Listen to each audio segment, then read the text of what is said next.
karag-karag, welcome back to my vlog. Isang magandang gabi sa inyong lahat mula dito sa Lasak City. Wala muna tayo menopausal fashion distraction look dahil distraction na distraction talaga si Kuragan for today's chismis. Ang sakit ng ulo ko. Tapos, na-late ako kasi non-stop yung karaokehan sa araw na to dito sa Lasak Forbes City.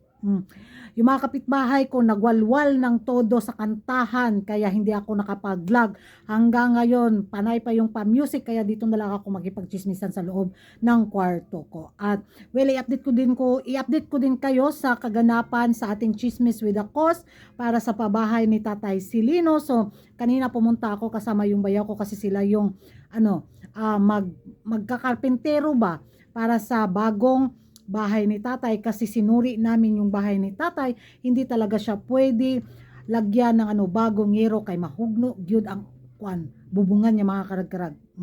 So nakapag-decide kami na na lang patayuan siya ng maliit na bahay. So nakapag-compute na kami kung magkano yung kakailanganin para sa kahoy kasi may yero na tayo, may pangdingding na tayo, yung na lang yung pahaligi bitaw tapos yung mga dapat-dapat ba.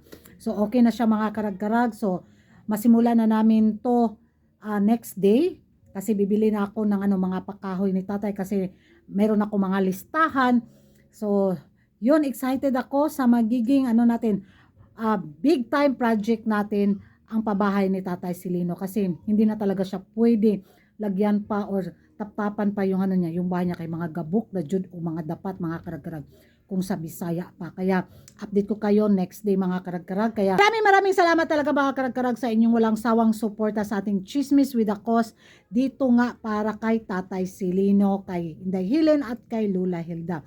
So ito na nga mga karag-karag at kahit sobrang sakit na nitong ulo ko, mura na dyan siyang mabuak, lalaban tayo para sa ekonomiya, para sa pangkabuhayan showcase ba. Usap-usapan at trending ngayon na pinagchichismisan ang pagiging bitaw ni Bawang user. Kasi nga, alam naman niya na malakas ngayon si Miss Universe Cotabois, 'di ba? Dahil sa mga nangyari nga sa Miss Universe 2025, ayun, kinuha niya bilang judge si Miss Universe Cotabois sa Miss Cosmo 2025. Magaling na marketing at strategy daw yung ginawa ni Bawang mga karag-karag. Alam daw niya kung paano gamitin yung ingay sa social media bitaw at isa nga sa center of attraction attention si Miss Universe Cotabois, ayun, kinuha niya para daw bumangoy at umingay ang Miss Cosmo 2025.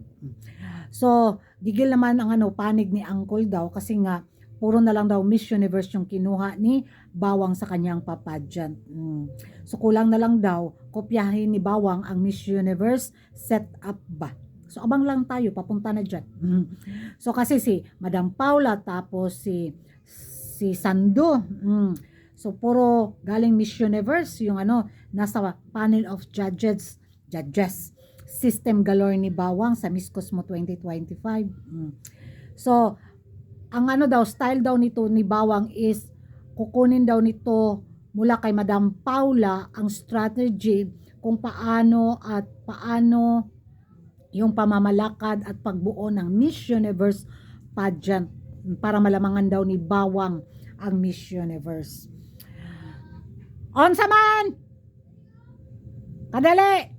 Magiging reaction ko naman dyan mga karag-karag, no? So gamitan na lang dyan ang gawin ni Bawang, di ba? Kung sa yung trending, doon siya pumasok. Kasi wala Kung hindi niya gagamitin yung mga taktikang ganyan, wala, hindi talaga uusad yung pageant niya sa social media. Di ba? Kaya kailangan niyang kumuha ng mga malalakas na pasok sa kontrobersiya bitaw.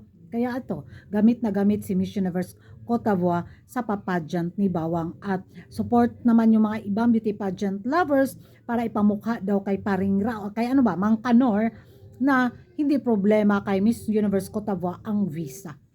Dahil nga sa issue doon sa pa-visa kaya hindi siya nanalo, kaya dito daw pinamukha daw din ni Bawang na kayang-kaya daw niyang pasikatin si Miss Universe Cotabois sa Vietnam. Di ba? Pastilan si Bawang. Well, checkmate yung move niya. Di ba? Masyadong halata yung niya.